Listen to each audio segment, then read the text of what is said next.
Assalamualaikum warahmatullahi wabarakatuh. Kembali lagi di YouTube channel saya. Nah, masih di video mengenai perencanaan keuangan sesuai dengan request teman-teman yang masuk ke DM IG saya dan juga kolom komentar YouTube di video-video saya sebelumnya. Nah, tapi saya mohon maaf nih teman-teman, nggak semuanya bisa saya capture karena ada beberapa request di DM IG dan juga kolom komentar YouTube yang udah cukup lama. Jadi belum sempat saya scroll dan saya cari-cari ya teman-teman. Tapi yang jelas mungkin teman-teman yang udah follow IG saya tahu ya, kalau saya ini sering bahas mengenai investasi saham di Instastory saya. Jadi banyak yang request untuk minta dibuatkan videonya mengenai investasi saham ini. Oke, jadi di video ini saya buatkan alasan mengapa saya menabung saham dan bagaimana saya sebagai ibu rumah tangga mendapatkan passive income dari menabung saham. Oke, kita mulai aja yuk. Teman-teman, setiap individu atau keluarga pasti memiliki impian atau tujuan keuangan yang berbeda-beda. Misalnya nih, ingin memiliki dana pendidikan anak, dana pensiun, ingin naik haji atau umroh, ingin punya rumah impian, ingin liburan bersama keluarga, dan masih banyak lagi. Nah, kira-kira teman-teman punya tujuan keuangan lainnya nggak nih selain yang saya sebutkan tadi? Drop komen di bawah ya. Terus gimana nih cara teman-teman mewujudkannya? Nah, komen yang menarik akan saya pilih ya teman-teman. Ada satu hadiah yang menarik untuk teman-teman. Nah, pastinya untuk mewujudkan impian-impian tersebut kita harus berusaha. Gimana caranya? Ya, kita harus memiliki kendaraan untuk sampai ke tujuan tersebut.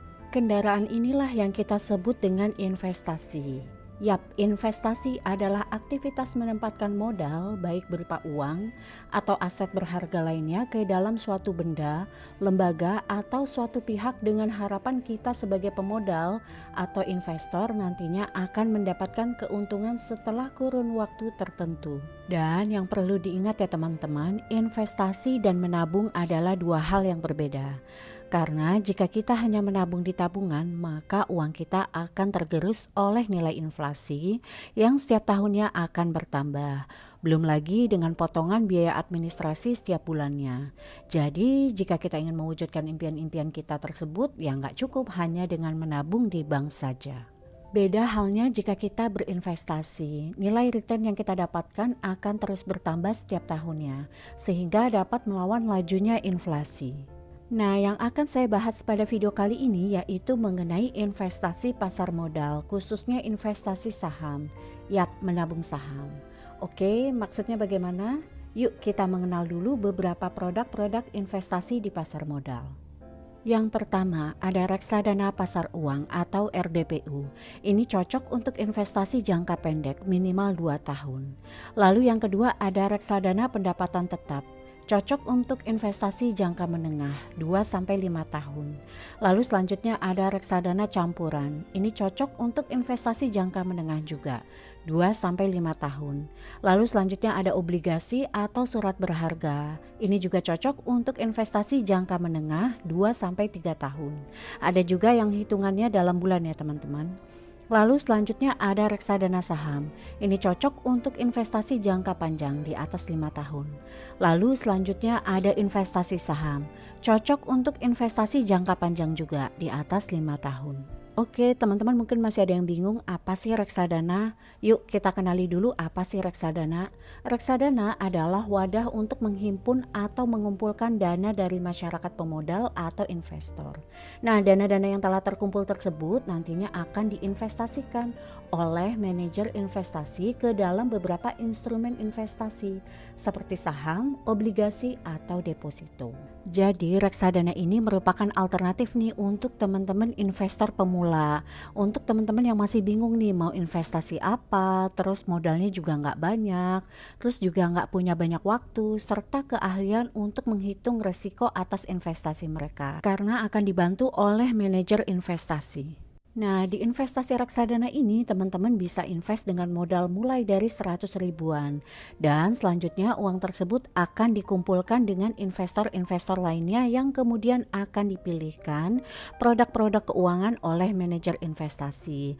Teman-teman gak perlu khawatir karena manajer investasi ini juga di bawah pengawasan OJK. Jadi uang kita aman ya teman-teman, gak akan dibawa kabur. Terus kira-kira kita akan dikenakan gak nih biaya jasa untuk manajer investasi? Yap, kita akan dikenakan biaya fee manajer investasi. Nah, setiap sekuritas beda-beda ya teman-teman persentase untuk fee manajernya. Tapi kalau menurut saya masih worth it kok, gak besar untuk besaran fee-nya dibandingkan dengan return yang akan kita dapatkan nantinya. Kalau teman-teman masih bingung nih mau pilih jenis investasi yang mana, yuk kenali dulu profil resiko kita masing-masing. Nah, kalian ini masuk ke dalam tipikal yang mana? Ada 3 tipikal investor berdasarkan profil resiko. Di antaranya, yang pertama tipe konservatif atau penghindar resiko. Nah, tipikal ini tidak bisa mengambil resiko tinggi dalam berinvestasi. Ciri-ciri tipikal konservatif ini yaitu menginginkan investasi yang aman, tingkat imbal hasil atau return yang cenderung stabil, dan takut kalau investasi pokoknya akan berkurang. Nah, untuk pilihan investasi yang tepat di pasar modal untuk si tipikal konservatif ini yaitu reksadana pasar uang, karena low risk, low return. Selanjutnya yang kedua ada tipe moderat. Nah, tipe moderat ini adalah tipikal investor dengan profil resiko yang sedang. Nah, investor tipe ini biasanya memiliki tujuan finansial jangka menengah dan siap dengan tingkat return yang fluktuasinya tidak signifikan, tetapi masih belum berani nih untuk mengambil resiko. Jadi di tengah-tengah ya teman-teman. Nah, untuk investor bertipe moderat ini mereka biasanya masih mentoleransi resiko dalam berinvestasi, tapi juga nggak mau nih ambil resiko yang terlalu besar. Nah, kemudian mereka juga masih tetap harus berhati-hati nih dalam memilih instrumen investasi yang aman. Jenis investasi yang aman untuk si tipikal moderat ini cocok di reksadana pendapatan tetap atau reksadana campuran. Lalu yang ketiga ada tipe agresif atau penyuka resiko atau risk taker. Nah, tipe agresif ini adalah tipe investor dengan profil resiko yang tinggi. Investor tipe ini sudah siap dengan resiko pokok atau modalnya berkurang atau bahkan hilang demi hasil return yang tinggi.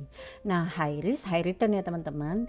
Nah, tipe agresif ini cocok untuk investasi di instrumen reksadana saham atau saham. Lalu alasannya kenapa sih saya memilih investasi saham untuk mewujudkan impian saya? Yang pertama, saya mau nanya dulu nih ke teman-teman, apa sih yang terbersit di pikiran teman-teman ketika mendengar investasi saham? Nah, di sini bersama-sama kita perbaiki dulu ya mindset kurang bagus mengenai saham. Yap, termasuk saya dulu. Mindset saya mengenai main saham adalah seperti main judi. Jadi ya semacam menguji keberuntungan di pasar modal dan seringnya berakhir dengan kerugian. Mungkin karena zaman dulu kurangnya literasi mengenai keuangan atau investasi pasar modal, jadi banyak yang kurang memahami mengenai investasi saham itu sendiri. Nah, beda halnya dengan saat ini literasi mengenai keuangan dan investasi pasar modal udah cukup banyak nih teman-teman dan sangat mudah untuk diakses. Sehingga saya pribadi jadi lumayan menyesal nih kenapa sih saya nggak ngerti ilmu investasi saham ini dari umur saya di awal 20 tahunan. Sehingga saat ini hasil atau return yang saya dapatkan tuh bisa dapat lebih banyak. Oke, sekarang kita pahami dulu yuk apa sih pengertian dari saham. Saham adalah sebuah bukti nilai atas kepemilikan sebuah perusahaan.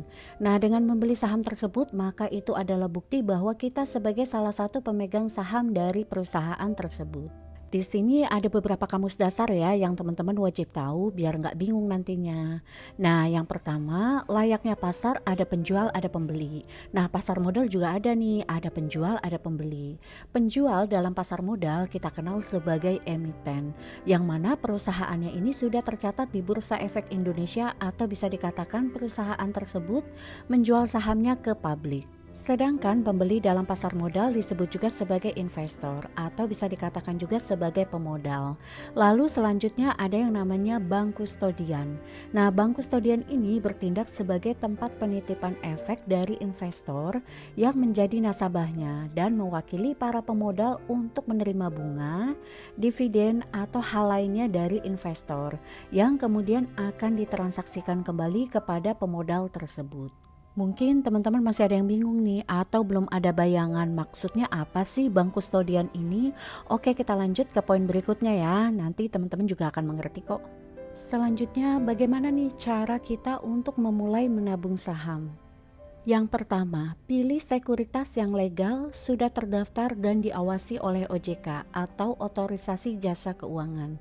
Nah, teman-teman bisa googling sendiri ya, daftar sekuritas resmi yang ada di Indonesia. Selanjutnya, isi form dan lengkapi data-data pribadi. Nah, teman-teman juga akan mengisi data-data yang nantinya akan menentukan profil risiko teman-teman seperti apa. Apakah masuk ke tipikal konservatifkah, moderatkah, atau agresifkah?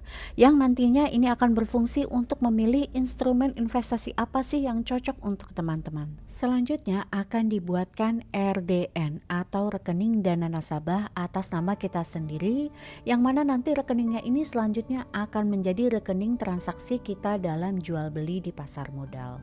Nah, bank penyedia dari rekening dana nasabah inilah yang kita sebut sebagai bank kustodian. Selanjutnya ada beberapa sekuritas yang meminta deposit sejumlah uang sebagai setoran awal. Nah, besaran jumlahnya beda-beda ya, tergantung dari masing-masing sekuritas.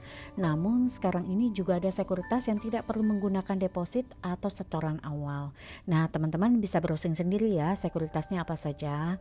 Nah, teman-teman juga nggak perlu khawatir nih, karena deposit tersebut nggak akan kemana-mana, karena uang tersebut akan masuk ke rekening dana nasabah kita. Karena kebetulan belakangan ini saya masuk di tipikal agresif, saya memilih investasi saham sebagai cara saya untuk menabung.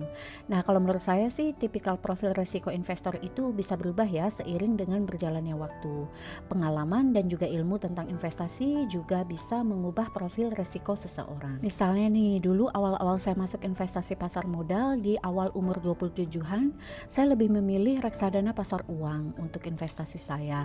Karena saat itu memang tipikal saya masih konservatif, mungkin karena saya masih pemula. Lalu setiap bulannya teman-teman setor uang ke RDN tersebut yang nantinya teman-teman belikan ke dalam bentuk saham secara konsisten setiap bulannya. Nah, konsisten di sini maksudnya yaitu misalnya nih, saya setiap bulan, setiap tanggal 1 itu saya akan membeli saham. Mau berapapun harga saham tersebut pasti akan saya beli. Dan jangan sedih nih teman-teman, jika harga saham yang akan kita beli tersebut lagi turun. Justru ini adalah kesempatan kita sebagai investor untuk mendapatkan harga diskon selama kita tahu saham perusahaan tersebut adalah bagus, karena pasti akan ada masanya naik dan turun. Lalu konsisten juga nih dengan jumlah lot yang kita beli. Misalnya saya beli saham Sido setiap bulannya sebanyak 2 lot. Nah, yang mana satu lot itu berisi 100 lembar, sehingga saya membeli sebanyak 200 lembar setiap bulannya. Atau teman-teman juga bisa konsisten nih dengan jumlah uangnya. Misalnya setiap bulan teman-teman punya budget nih untuk membeli saham sebesar Rp500.000. Nah, nantinya akan menyesuaikan nih Rp500.000 ini bisa dapat berapa lot kah atau berapa lembar. Nah, yang jelas teman-teman harus konsisten setiap bulannya. Dan inilah yang disebut sebagai dollar cost averaging.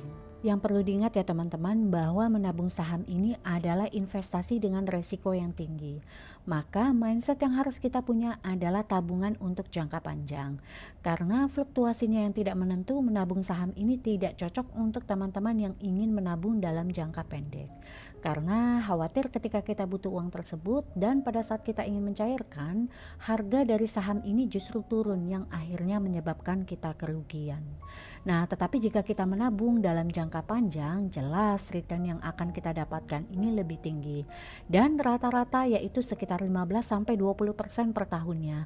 Dan ini cukup untuk melawan lajunya inflasi. Terus bagaimana nih cara memilih saham yang bagus? Teman-teman bisa pilih saham-saham lapis atas seperti big cap atau blue chip. Nah, maksudnya apa sih?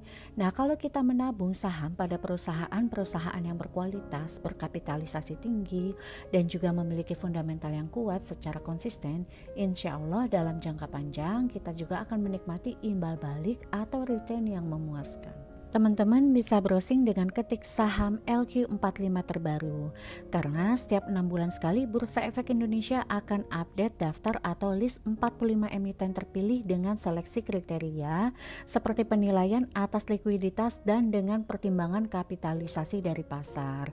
Jadi singkatnya saham-saham LQ45 ini adalah saham-saham pilihan ya teman-teman.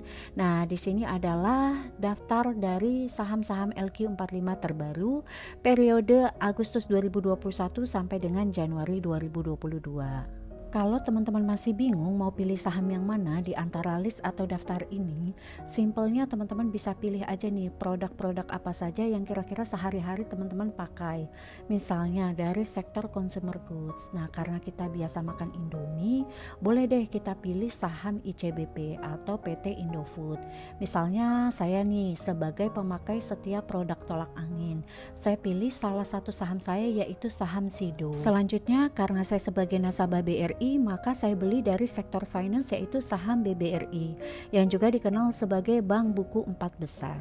Yang jelas teman-teman diversifikasikan atau disebar ke beberapa sektor untuk menghindari kerugian pada saat bersamaan. Teman-teman juga pastikan perusahaan-perusahaan atau emiten yang teman-teman pilih kira-kira nih dalam 10 tahun ke depan atau 5 tahun ke belakang apakah masih ada. Karena itulah fungsinya analisa fundamental yang kuat pada perusahaan yang kita pilih. Selanjutnya, apa sih keuntungan yang saya dapat dari menabung saham ini? Yang pertama, capital gain. Nah, capital gain adalah jumlah keuntungan seorang investor saat menjual kembali aset investasinya dari selisih harga penjualan dan harga beli produk investasi. Contohnya nih, misalnya saya beli harga saham A. Pada saat saya beli itu harganya 1.300 per lembar saham. Nah, ketika saya jual, harganya itu sudah naik menjadi 1.600 lembar per saham.